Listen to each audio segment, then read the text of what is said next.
أما بعد فأعوذ بالله من الشيطان الرجيم بسم الله الرحمن الرحيم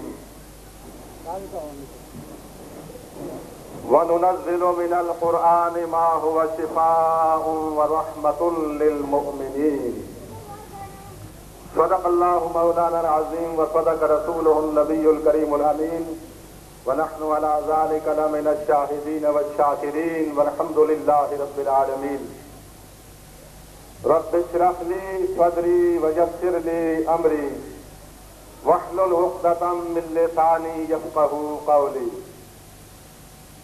یا رب صل وسلم دائما ابدا على حبیبک خیر الخلق کلہم۔ تمام حضرات محبت پیار اور عقیدت سے حضور سرکار دو عالم تاجدار انبیاء جناب محمد الرسول اللہ صلی اللہ علیہ وسلم کی ذات بابرکات پر جھوم جھوم کر درود و سلام پڑھیے۔ الصلاۃ والسلام علیک یا سیدی یا رسول اللہ وسلم علیک یا سیدی یا حبیب اللہ۔ ذرا زور سے آواز آئے نا، الصلاۃ والسلام علیک یا سیدی یا رسول اللہ وسلم علیک یا سیدی یا حبیب اللہ۔ پیر طریقت، پاسبان شریعت، واسط حقیقت، پیکر اخلاص و محبت حضرت علامہ صاحبزادہ سید سلطان علی شاہ صاحب دامت برکاتہم العالیہ محتمم دارالعلوم حسینیہ حنفیہ حمدانیہ بنگالی شریف، حضرت علامہ مجاہد ملت شہباز خطابت حضرت علامہ مشتاق احمد صاحب چشتی مدد اللہ العالی، حضرت علامہ محمد سرفراز صاحب نوری مدد اللہ العالی، دیگر میرے انتہائی معزز و مکرم علماء اہل سنت اور انتہائی واجب التعظیم مشائخ اعظام، قابل قدر بزرگوں، دوستوں اور میری ملت کے نوجوانوں، آج کا یہ عظیم اجتماع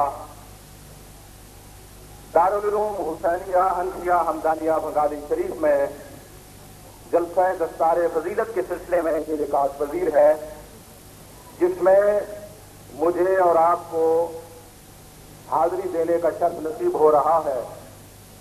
بلا شبہ یہ ہماری خوش نصیبی ہے کہ اس پاک محفل کے اندر اللہ کے نیک بندوں کی صحبت میں ہمیں بیٹھنے کا یہ شرف نصیب ہوا۔ دوستو، یہ آج کا دن بڑی اہمیت کا دن ہے، سالانہ اجتماع عظیم ہے، اور آج اس دارالعلوم سے کچھ خوش نصیب طلباء سند فراغت لے کر علماء بن کر یہاں سے فارغ ہو رہے ہیں اور علم کی دولت لے کر یہاں سے جا رہے ہیں۔ یہ آپ کی اس سرزمین پر بہت بڑی ایک اسلامی درسگاہ ہے، جس میں آپ کے علاقے کے بچے یہاں پر آ کر علم دین حاصل کرتے ہیں اور اپنے سینوں کو قرآن کی دولت سے اور اس کے مصطفیٰ کی دولت سے منور کرتے ہیں۔ دوستو، یہ نہایت خوش نصیبی کی بات ہے، اور میں ہدیہ تبریک پیش کرتا ہوں قبلہ صاحبزادہ سید سلطان علی شاہ صاحب کو، کہ جنہوں نے اس دارالعلوم کا بندوبست کر کے اس امت پر احسان عظیم کیا۔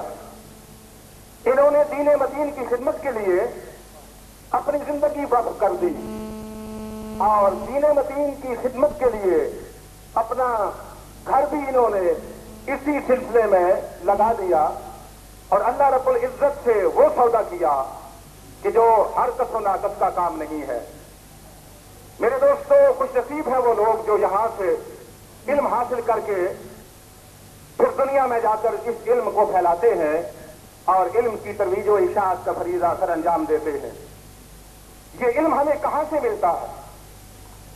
علم ملتا ہے اللہ کی مقدس کتاب سے، جس کا نام ہے قرآن مجید۔ قرآن مجید وہ رب ذوالجلال کی جامع اور قدیم اور ازلی کتاب ہے کہ جس کے اندر پروردگار عالم نے تمام کائنات کے علوم کو سمیٹ کر رکھ دیا ہے۔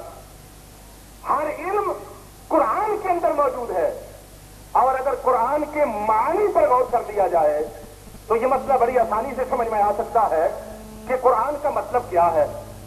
قرآن نکلا ہے قرآن سے، اور قرآن کا معنی ہے جمع کرنا، تو اس لحاظ سے قرآن کو قرآن اس لیے کہا جاتا ہے کہ اس میں اولین اور آخرین کے تمام علوم کو جمع کر دیا گیا ہے، اس لیے اس کا نام قرآن ہے۔ میرے دوستو، یہ ساری امت کا متفقہ مسئلہ ہے کہ قرآن مجید کے اندر تمام علوم کو سمیٹ کر رکھ دیا گیا ہے۔ جمیع العلم فی القرآن لیکن تقاصر عنہ افہام الرجال، تمام علوم کو قرآن مجید میں سمو کر رکھ دیا گیا ہے۔ یہ بات الگ ہے کہ لوگوں کی سمجھ میں یہ قرآن کے علوم سمجھ میں نہیں آ سکتے، اتنا شعور نہیں ہے، اتنا ادراک نہیں ہے، اتنا علم نہیں ہے کہ قرآن کے علوم کو لوگ سمجھ سکے، لیکن یہ سارے علوم قرآن مجید کے اندر موجود ہیں۔ تو یہ قرآن جس میں سارے علوم موجود ہیں، یہ قرآن رب ذوالجلال نے اپنے محبوب پاک علیہ السلام کو سکھایا۔ ارشاد ہوتا ہے الرحمن علم القرآن،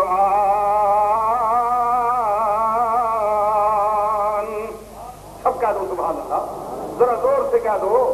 بڑا جمود طاری ہے آپ پر، بہت جمود طاری ہے، آپ کو منجمد ہو کر بیٹھے ہوئے ہیں اور اپنی زبان کو حرکت دینا بھی ذرا مناسب نہیں سمجھتے۔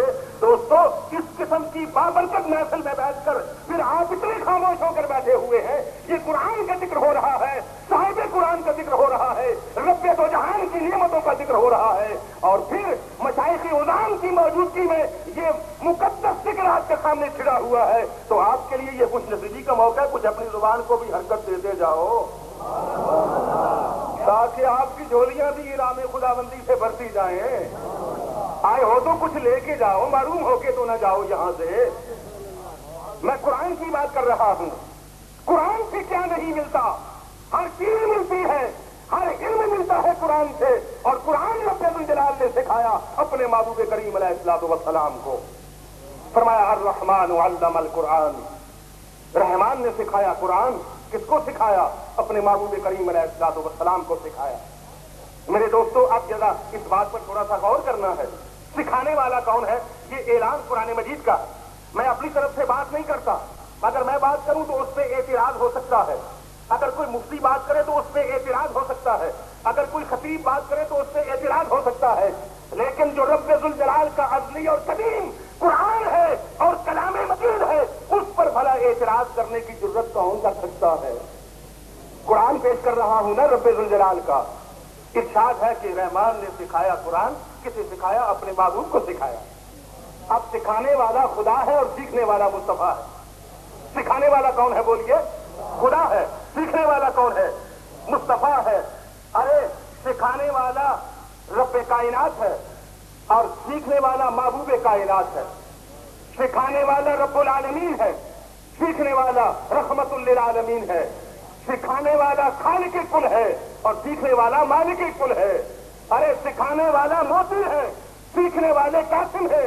سکھانے والا احد ہے اور سیکھنے والا احمد ہے۔ اس لیے رب ذوالجلال نے فرمایا کہ محبوب میں بھی نور ہوں، تو بھی نور ہے۔ جو قرآن تجھے میں نے دیا یہ قرآن بھی نور ہے، جو علم میں نے تجھے عطا کیا وہ علم بھی نور ہے۔ اب بھی جو تیرے علم کو نہ مانے اس کے ایمان میں قصور ہے، اس کے ایمان میں قصور ہے، وہ رحمت خداوندی سے دور ہے، وہ خاسر و مقبور ہے۔ تو یہ قرآن سکھایا رب ذوالجلال نے اپنے محبوب پاک علیہ السلام کو، اور قرآن میں سارے علوم موجود ہیں۔ تو معلوم یہ ہوا کہ سرکار دو عالم علیہ الصلوۃ والسلام کو اللہ رب العزت نے علوم غیبیہ عطا فرمائے۔ اسی لیے تو اعلیٰ حضرت بول اٹھے اور فرمایا کہ سرے عرش پر ہے تیری گزر، سرے عرش پر ہے تیری گزر، دل فرش پر ہے تیری نظر۔ زور سے آواز آئے ذرا سبحان اللہ کی۔ سرے عرش پر ہے تیری گزر، دل فرش پر ہے تیری نظر، اور ملکوت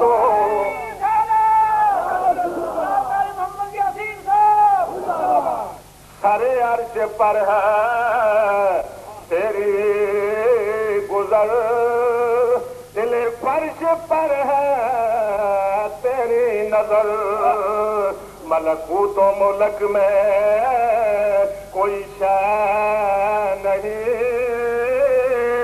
جو تجھ پہ عیاں نہیں۔ پروردگار عالم نے اپنے محبوب کو قرآن سکھایا، اور یہ قرآن کون سا ہے؟ یہ علوم کا منبع اور معدن اور مخزن ہے۔ میرے دوستو یہ قرآن کیا چیز ہے؟ حضرت عائشہ صدیقہ رضی اللہ تعالی عنہا سارے مومنوں کی ماں پاک، آپ کے پاس ایک صحابی حاضر ہوئے، عرض کرنے لگے یا ام المومنین، یہ تو بتائیے کہ رب ذوالجلال نے جو قرآن میں ارشاد فرمایا وَإِنَّكَ لَعَلَىٰ خُلُقٍ عَظِيمٍ، اے میرے محبوب ہم نے آپ کو عظیم خلق عطا فرمایا، وہ خلق کیا ہے؟ اس خلق کا کیا نام ہے؟ حضرت عائشہ صدیقہ رضی اللہ تعالی عنہا نے جواب دیا کان خلق القرآن، فرمایا کہ نبی کریم علیہ السلام کا خلق جو ہے اس کا نام قرآن ہے، حضور کا خلق جو ہے اس کا نام کیا ہے؟ قرآن ہے۔ اور یہ خلق کیا ہے؟ یہ میرے آقا علیہ السلام کی ایک صفت کا نام ہے، اور میرے آقا کی ایک صفت کا نام حضرت عائشہ صدیقہ نے قرآن بتایا ہے۔ ارے جس کی کروڑ صفات میں سے ایک صفت قرآن ہے، جس کے اندر ساری کائنات کے علوم سمیٹ کر رکھ دیے گئے ہیں، تو اس کی ذات کا عالم کیا ہوگا؟ یہ تو ایک صفت کی بات کر رہے ہیں نا، جس کی ایک صفت قرآن ہے، جس کے اندر کائنات کے علوم موجود ہیں، اس کی ایک صفت کا یہ عالم ہے، تو اس کی ذات کا عالم پھر کیا ہوگا؟ اسی لیے ہم کہتے ہیں نا کہ تو دانائے ما کان وما یکون ہے، مگر بے خبر دیکھتے ہیں۔ تو دانائے ما کان وما یکون ہے، مگر بے خبر دیکھتے ہیں۔ یہ ہے قرآن میرے دوستو۔ اور دوسرا معنی اس کا بیان کر دوں قرآن کا، یہ مفتی احمد یار خان صاحب گجراتی نعیمی رحمت اللہ تعالی نے قرآن کا یہ معنی لکھا ہے۔ فرماتے ہیں کہ قرآن نکلا ہے قراءت ان سے، اور قراءت ان کا معنی ہے پڑھا ہوا، تو قرآن کا مطلب یہ ہوا کہ یہ وہ کتاب ہے جو بارہا مرتبہ بہت زیادہ پڑھی گئی، اس سے بڑھ کر کائنات میں کوئی کتاب نہیں پڑھی گئی۔ حالانکہ اس دنیا میں بڑی بڑی خوبصورت کتابیں موجود ہیں، بڑی بڑی دل آویز اور بڑی ادب کتابیں موجود ہیں، مگر کسی کتاب کو ایک مرتبہ آپ پڑھ لیں دوبارہ اس کو ہاتھ لگانے کو جی نہیں چاہے گا، لیکن قرآن مجید کو آپ جتنا زیادہ پڑھتے جائیں گے، بار بار پڑھیں گے، تو پہلے سے بھی زیادہ کیف و سرور آپ کو نصیب ہوگا۔ یہ قرآن مجید ہے میرے دوستو، ماشاءاللہ۔ دیکھیے نا اب ہمارے یہ سٹیج سیکرٹری صاحب، ہمارے بزرگ، ہمارے انتہائی قابل قدر ہماری جید علماء کرام میں سے ایک یہ ذات بھی ہے ان کی بھی، اور ابھی یہ مجھے اشارہ کر رہے ہیں کہ جزاک اللہ۔ جزاک اللہ کا جب اشارہ ہو جائے نا تو یہ اشارہ خطرناک ہوتا ہے، مطلب یہ کہ بس ابھی آپ ختم کر دیں۔ مولوی صاحب بات کر رہے تھے نا آنکھیں بند کر کے، تو ادھر سے آواز آئی جزاک اللہ، انہوں نے کچھ نہ سمجھا، لگے رہے. پھر آواز آئی جزاک اللہ. پھر 2-4 آوازیں مل کر آئیں, پھر سب نے کہا جزاک اللہ, لیکن انہوں نے بس نہ کی. تو آخر ایک آدمی مجبور ہو کر کھڑا ہو گیا, مولوی صاحب کے بازو سے پکڑ کر اچھی طرح ہلا کر کہنے لگا او جزاک اللہ. اب چونکہ جزاک اللہ